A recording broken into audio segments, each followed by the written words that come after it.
Hello students, how are you all? Are you all keeping yourself safe? हर काम देश के नाम. So our teaching learning process also in the name of the nation.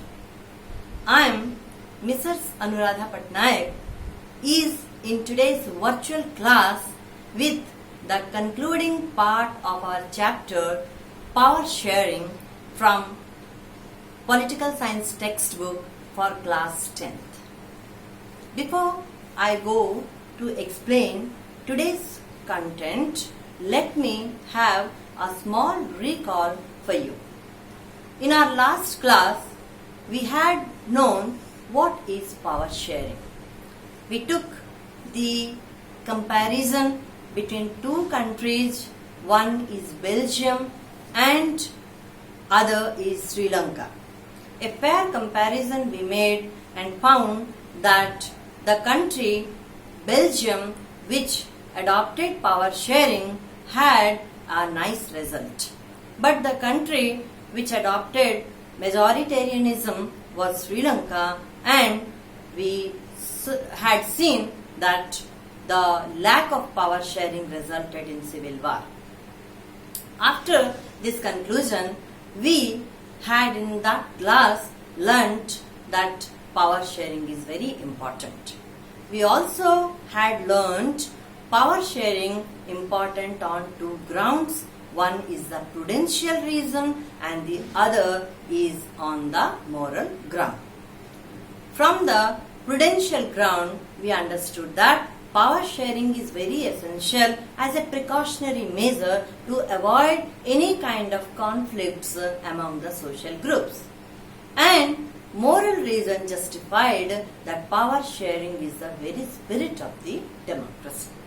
Today, I am in this class will explain you about the different forms of power sharing. The first form of power sharing is among the different organs of the government. Among the different organs of the government. There are three organs of the government: the executive, legislature and judiciary. Power is shared among these three organs. These three organs are placed at the same level. That is why this kind of power sharing is also called as horizontal power sharing. And this mode of power sharing also known as checks and balances. It means each organ checks the other and vice versa, so that power is not concentrated in any one organ. After this form of power sharing, the next form of power sharing is the power sharing among different levels of government. Power sharing among different levels of government. The different levels are from top to bottom. At the top level, the central government.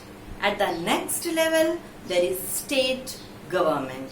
And state government, in turn, gives some of its power to the institutions lying lower to the state government.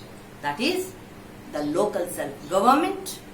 At the urban level, municipalities are existing, and at the rural level, the village panchayats are existing.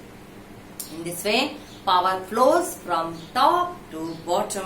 That is why this kind of power sharing is also called as vertical power share. Another form of power sharing is among the different social groups. This kind of power sharing ensures that power is shared equally among the different religious and social and linguistic groups. By this measure, the weaker sections of society, the minority class and women get ample chance to be represented in the legislature and in the administration. Now, the fourth form of power sharing is among the political parties, pressure groups and movements. The power is shared among political parties. The best example of it is the formation of the coalition government. And power also shared among the pressure groups and the movements.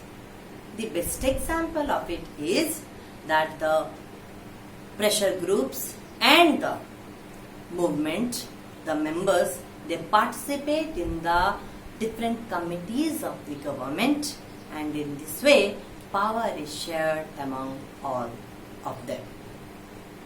Thus we come to the end of the topic, that is the forms of power sharing. Children, again I am saying, har kaam desh ke naam. Today also we have to do one such act in the name of the nation. Today at 9 p.m.